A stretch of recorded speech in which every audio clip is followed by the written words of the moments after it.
3 rounds of discussion with a 20-minute time limit. Introducing first from a Zoom call in Columbia, South Carolina, Matthew, aka the Unbreakable Spirit. And his opponent from a Zoom call in Atlanta, Georgia, Daniel, aka the Executioner. Take it away, Matthew.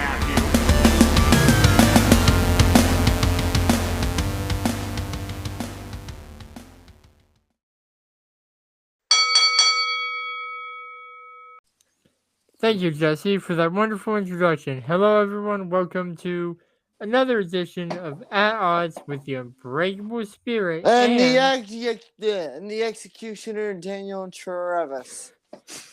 Yes, so that's going to be weekly. It only took me, 7 weeks to figure that out? Yeah. Oh, lovely. Anyways, pretty much. I am, of course, the Unbreakable Spirit, and we got 3 great topics for you today. Topic number 1. Kevin Owens has apparently decided to re-sign with WWE. Topic number 2. John Gargano, who recently left WWE, could potentially be fighting Kenny Omega. Does that mean Johnny Wrestling is going to AEW? Only time will tell. Or will it be called Johnny? Or will it be called Johnny or Johnny Wrestling instead? What the hell will it? His nickname was Johnny Wrestling. Okay. Blech. And the last topic is John Laurinaitis telling WWE Extras that it makes no sense. It made no sense that he has... That he's Vince McMahon's right-hand man. Vince McMahon's right hand. Yes. And also, ladies and gentlemen, I also won the War Games prediction. So tell me, Matthew, what is your short, abbreviated opinion of or just opinion in general of the Green Lantern movie, the 2011 version? Not as good as I remember. And also, I did post a little bit of stories on Instagram and Facebook. But that's not... I couldn't figure out how to do it on Twitter. Yeah, but I didn't post often because, well, I was trying on the phone with you while I did it. So, but yeah, not as good as I remember. And I did stick around for the after credit scene this time, since the first time we saw it, it wasn't one-on-one to stay through the credits in case there was an after credit scene. Like, in order to watch this movie and see the after credit scene, you have to apply MCU 101. Yeah. But anyways, yeah, not as good as I remember. Short, sweet, and to the point. Let's jump into topic 1 with Kevin Owens resigning. Now, am I surprised about that? A little bit. Quite frankly, yes. I think he might actually work better in AEW, but I digress. He probably most likely is because WWE offered him a crap ton of money.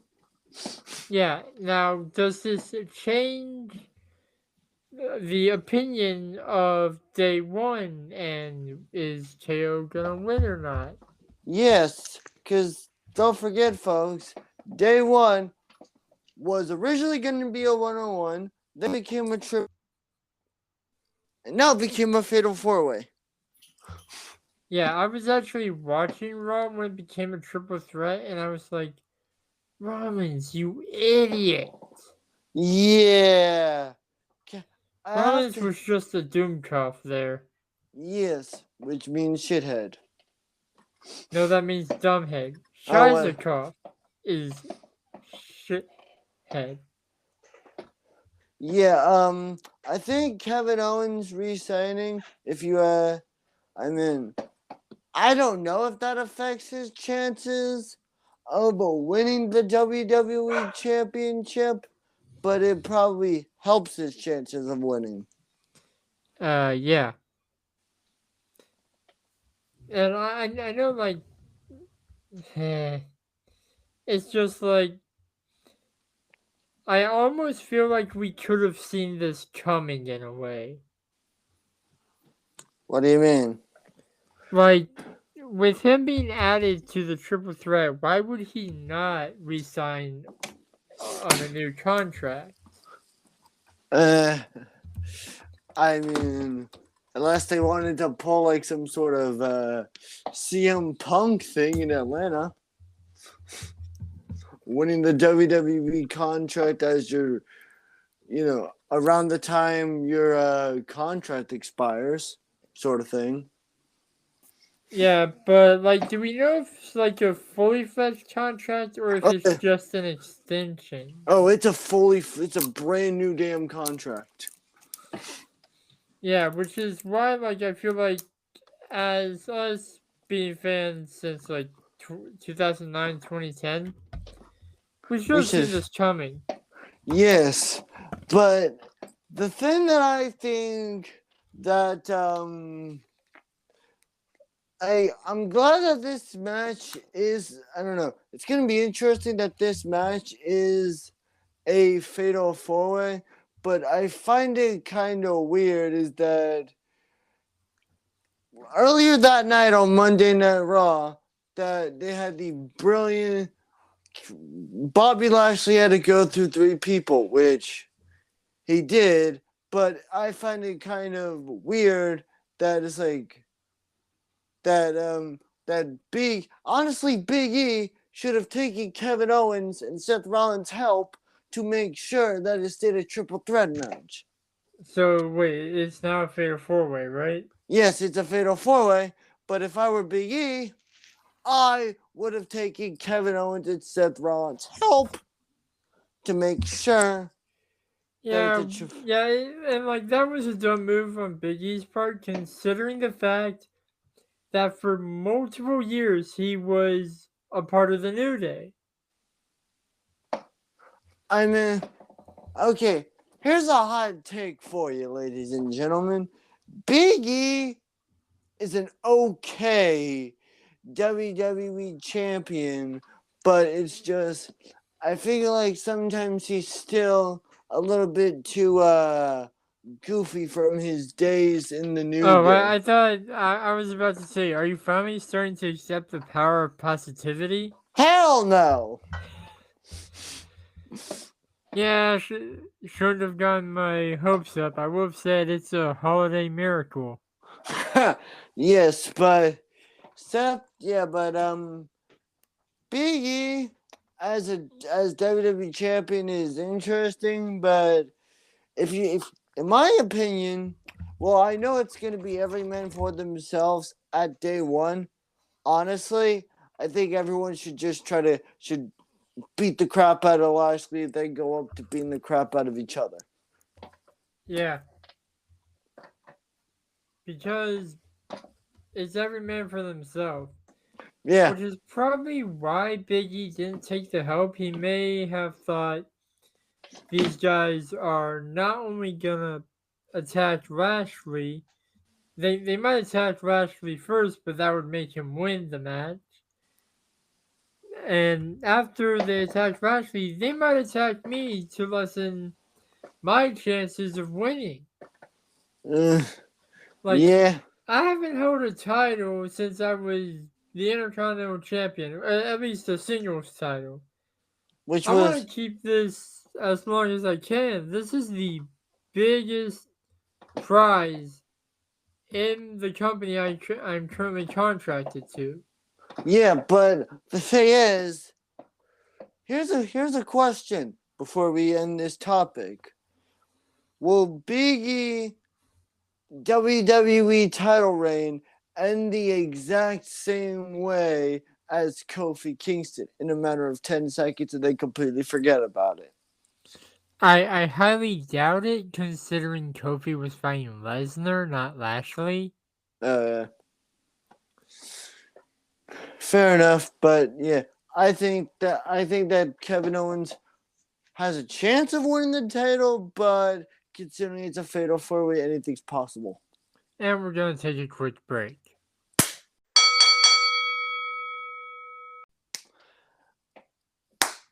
Oust! I'm leaving that in, and we are back. Okay, next, Johnny Gargano versus Kenny Omega. Yeah, with Johnny Gargano now leaving WWE on good terms, how does that affect him going to Impact or him going to AEW?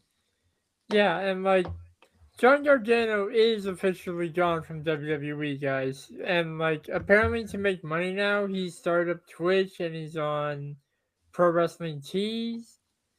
And I mean, I like get why he left because his wife's giving birth to a kid.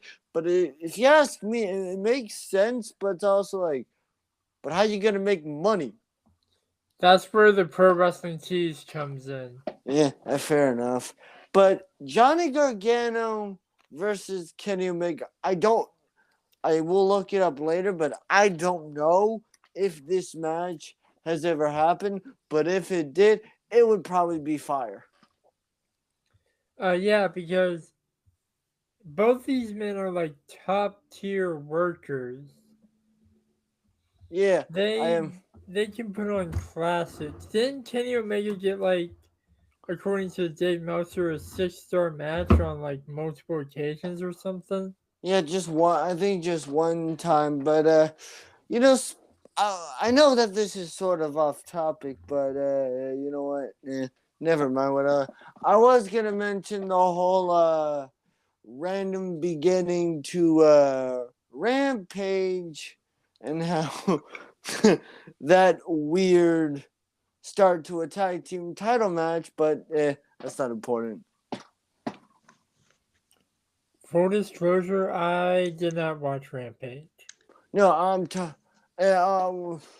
Did you mean Dynamite?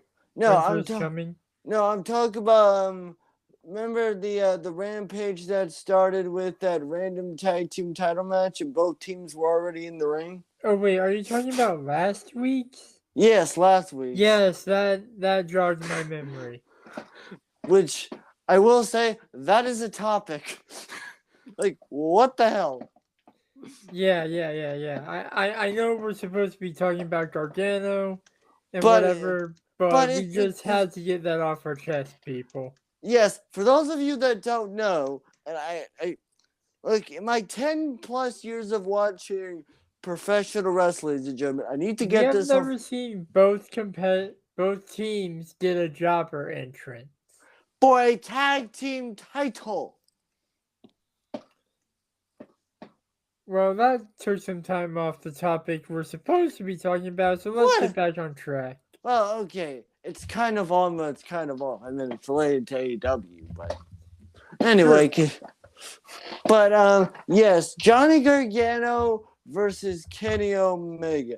I know that Kenny Omega took time off to recover from something, but I kind of want to see this match.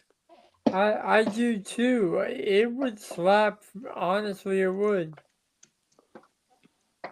Yes. I think that now who do you think would win? Oh. Johnny Wrestling versus the Cleaner. Who do I think would win? Yes. I'm inclined to go Johnny Wrestling because I'm more familiar with him. But also at one time, Omega was like a Triple Crown or Grand Slam champion at the same time. No, he just at one time he just had like 4 titles from 4 different promotions. That's what I mean by Grand Slam. Oh, right. You know how you hit a Grand Slam and you get 4 points in baseball? I mean, you should know. You worked at Truist. That is true. I do work at Truist Park. FYI, it's called runs, not book runs, points, same thing, whatever. Yeah, whatever. But 3 of them are basically RBIs.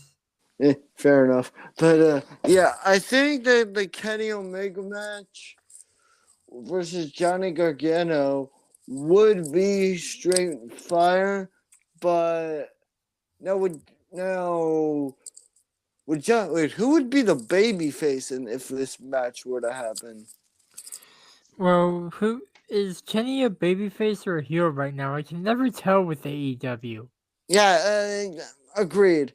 I will say this, and this is on topic with AEW, but I can never tell with nowadays wrestling fans who's a good guy, who's a bad guy. I can never tell. It's hard to keep track. A great example of that is a majority of the NXT 2.0 roster. Yeah. Like Braun Breaker, is he a babyface? Is he a heel? Personally, I think he's a babyface, but my cohort disagrees with me. I mean, yes, but no, I personally think, I don't know. I feel like Kenny Omega would win, but either way, I think this match would be straight fire. Yeah, it very well could be a maybe banger. match of the year candidate. Well, yeah, if it happens, depending if it happens next year or this year. Yes, but all right. If it happens, you can bet we're both gonna be watching. Yep. Bye. And we're gonna take a quick break before the final segment. And for our final topic, Johnny Ace, aka John Laurinaitis, who my cohort and I call Johnny Laryngitis, because have you ever heard his voice? Has told NXT or WWE extras that he has no idea why he was Vince McMahon's right hand. And I have pulled up the quote, and I'm going to do it in my best John Laurinaitis impression. Oh boy. Go ahead. And maybe I probably should have been keeping my throat dry for that. I've been drinking water this entire episode. Yeah, but go ahead. Hey, you kids probably don't know, you don't even know who I am. I was only ever popular in Japan and wasn't even really over there. How did I even get to be Vince's right-hand man? Doesn't make any sense, but here I am. It was better when I was younger. Yes, yes. It does make, I hate to say this, but Johnny Laurinaitis has a point. Yeah, John Laurinaitis does. And for those of you who don't know who Johnny Ace is, fun wrestling fact, he is the brother of one of the Road Warriors. I think it was Road Warrior Animal? Yeah. You know, the one with the spider painted on his head? Yeah, who he also also fired.